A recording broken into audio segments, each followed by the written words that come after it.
خواہش رکھ بلبل بننے کی، نہ سوچنا کبھی عقاب کا۔ شکاری خود شکار ہوتا ہے ایک دن، اور بلبل کو ڈر نہیں حساب کا۔ عزیز دوستو، نماز کے لیے دنیا کو چھوڑ دو، لیکن دنیا کے لیے نماز کو نہیں چھوڑو۔ یہی تمہاری اصل کامیابی ہے۔ فکر آخرت وہ چیز ہے جو انسان کو ہر جگہ ہر شر سے محفوظ رکھ سکتی ہے۔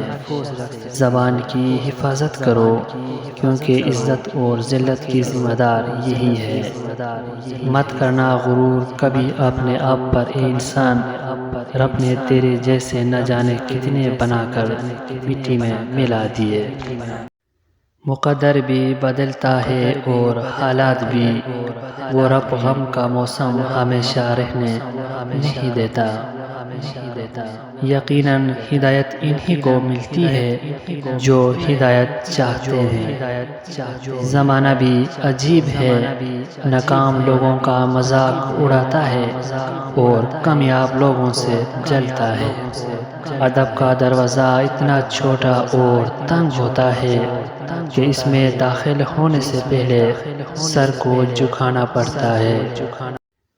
دھوکہ کھانے والوں کو وقت کے ساتھ ساتھ سکون مل جاتا ہے، پر دھوکہ دینے والوں کو کبھی سکون نہیں ملتا۔ اللہ تعالیٰ اسے ولی بنا لیتا ہے جو بندہ یہ چار کام کرتا ہے: کم کھاتا ہے، کم سوتا ہے، کم بولتا ہے اور لوگوں سے میل جول کم رکھتا ہے۔ صبر دراصل یہ ہے کہ جو تکلیف تمہیں پہنچے تم آہوزاری نہ کرو۔ معزز بننا چاہتے ہو تو دوسروں کی عزت کرو، کیونکہ یہ کام معزز بندہ ہی کرتا ہے، اور یہی انسانیت کا کمال ہے۔ عزیز دوستو، اپنا بہت سارا خیال رکھیں۔ مجھے دیجیے اجازت، ملتے ہیں نیکسٹ ویڈیو میں، تب تک کے لیے اللہ نگہبان۔